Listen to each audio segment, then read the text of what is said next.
Image copyright Getty Images Image caption Jonathan Bartley said the party's failure to make ground at the election hurt the Green Party will stick up for the little guy as they fight for a fairer economic system, co-leader Jonathan Bartley has told activists. He told its conference he wanted more public input into funding of services, locally controlled energy schemes and bank investment in community bonds. While his party had suffered at the hands of the trois-party system, he said Green ideas were now common currency. It will be the most influential party in 21st century politics, he added. In June's election, the Green Party of England and Wales saw their vote share fall as 82% of voters backed the Conservatives or Labour.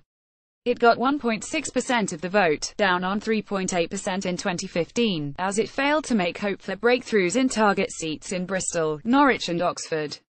Nevertheless, Mr. Bartley said the Greens had succeeded in setting the political agenda by making the case for the introduction of the living wage and keeping climate change high up the agenda. At times, it might not feel like we are winning, but where we lead, others follow. Our London Assembly members forced a living wage. Our MEPs stood up for refugees when others stood back. And in Parliament, we have consistently kept climate change on the agenda, he told the annual gathering. And you know what? I believe we will be the most influential party in 21st century politics. Outlining the Green vision for a new economy, he reiterated his party's call for a guaranteed universal basic income, for universal credit to be scrapped, and called for banks to invest in the kinds of bonds and shares and trusts that hold communities together. His party, he argued, believed in everyone having an economic stake in society, through community-owned energy suppliers and participatory budgeting of local services. Morale boost analysis by BBC political correspondent Layla Natho to meet free conference in the pretty surrounds of Harrogate. Green Party members have been digesting their disappointing election result in June, when they polled around 525,000 votes, half their previous tally. But while the mood among the few hundred delegates gathered in Yorkshire is reflective, it's certainly not despondent. Yes, party members admit the snap election caught them off guard and they were squeezed by Jeremy Corbyn's resurgent Labour Party, whose agenda encroached on territory previously claimed by the Greens. And there has been considerable debate about whether the party was right to stand aside 22 candidates in marginal seats to give Labour or the Lib Dems a clear run at trying to beat the Tories.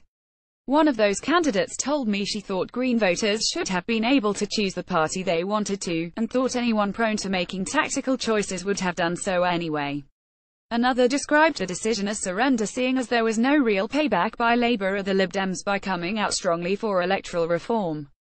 There are others though, including the leadership, who believe the hung parliament was, in part, a consequence of the Greens not fielding candidates in certain seats, and that it demonstrated a spirit of cooperation among parties. But generally across the conference, there is a sense of optimism that the Greens do still have a place and a role. Speaking truth to power was the slogan of co-leader Jonathan Bartley's speech. On issues such as tackling climate change, he said the Greens' voice of truth had never been more important.